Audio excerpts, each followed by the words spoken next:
Ya kalau alhamdulillah bahwa tadi saya sudah memberikan pengarahan atau masukan terkait dengan revisi rancangan undang-undang terbatas nomor 6 tahun 2014 tentang desa.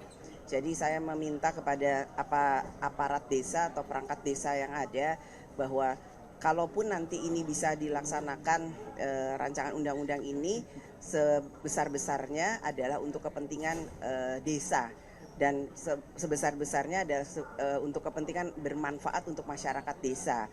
Kan pertanyaannya kapan? Masalah kapannya itu bisa segera, bisa juga perlu waktu. Karena tadi saya sampaikan bahwa untuk membahas satu rancangan undang-undang itu harus dibahas oleh berdua. Berdua itu adalah DPR RI dan pemerintah. Jadi kalau kemudian DPR-nya siap, pemerintahnya mungkin belum siap. Atau pemerintahnya siap, DPR-nya juga masih perlu mendapatkan masukan dari seluruh elemen masyarakat. Jadi saya memberikan pengertian bahwa DPR saat ini membuka ruang publik melalui komisi atau kemudian badan legislasi untuk menerima aspirasi dari masyarakat, juga masyarakat perangkat desa, bahwa nantinya apa yang akan dibahas tersebut bukan hanya masalah perpanjangan masa jabatan 2 kali atau berapa tahunnya, tapi apakah perpanjangan masa jabatan itu nantinya akan bermanfaat untuk desa dan masyarakatnya.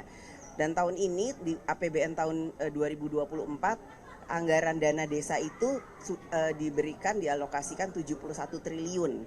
71 triliun bukan angka yang sedikit, angka yang besar. Dan kami berharap nantinya itu bisa dimanfaatkan sebesar-besarnya untuk dipergunakan oleh perangkat desa untuk desanya dan masyarakatnya.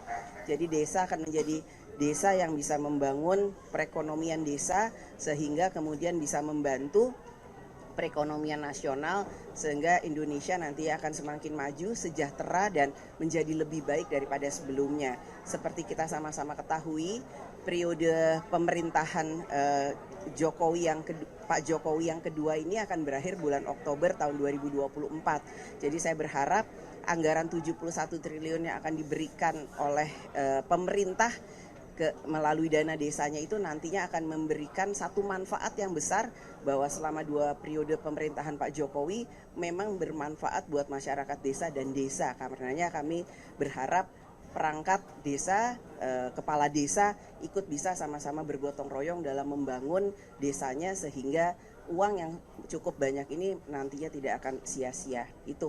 Kapan direvisi Bu yang sedang? Tapi apakah revisi terbatas ini bisa dilakukan di masa kepemimpinan Mbak Puan DPR? Apakah mungkin akan dilanjutkan? Kan masa jabatan saya atau jabatan anggota DPR periode ini kan juga selesainya nanti Oktober kan. Jadi masih ada waktu untuk membahas. Tadi saya juga sampaikan ini sudah masuk tahun pemilu. Kalau kita bahas sekarang cepat-cepat, apakah kemudian nanti dianggap sebagai alat politik? Namun kalaupun tidak cepat-cepat, apakah dianggap bahwa DPR dan pemerintah tidak berkomitmen? Ini tentu saja kita harus bisa menyikapinya dengan hati jernih, bahwa semata-mata apa yang akan kami lakukan ini adalah untuk Indonesia, untuk masyarakat, untuk desa.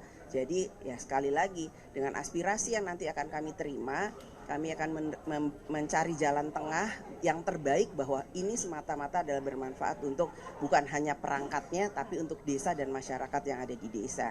Yang pasti kenapa saya sampaikan tadi 71 triliun itu, ya apakah kita tidak akan lebih baik fokus dulu dengan waktu yang sampai paling tidak selesai dulu pemilunya di bulan Februari dengan memanfaatkan anggaran desa yang akan segera turun 71 triliun ini untuk dimanfaatkan untuk masyarakat. Karena setelah APBN kemarin di sidang paripurna sudah selesai diketok, tentu saja kita akan masuk untuk membahas program-program yang ada, dan biasanya akhir tahun atau awal tahun depan anggarannya itu sudah mulai turun gitu ya Pak, gitu ya Bu ya biasanya. Jadi ya itu, apakah kita akan fokus dulu itu dalam pembangunan desa sambil kemudian sama-sama memberikan aspirasi dan masukan, atau bagaimana nanti silakan aspirasinya ditunggu di Komisi 2 tentu saja dan di DPR.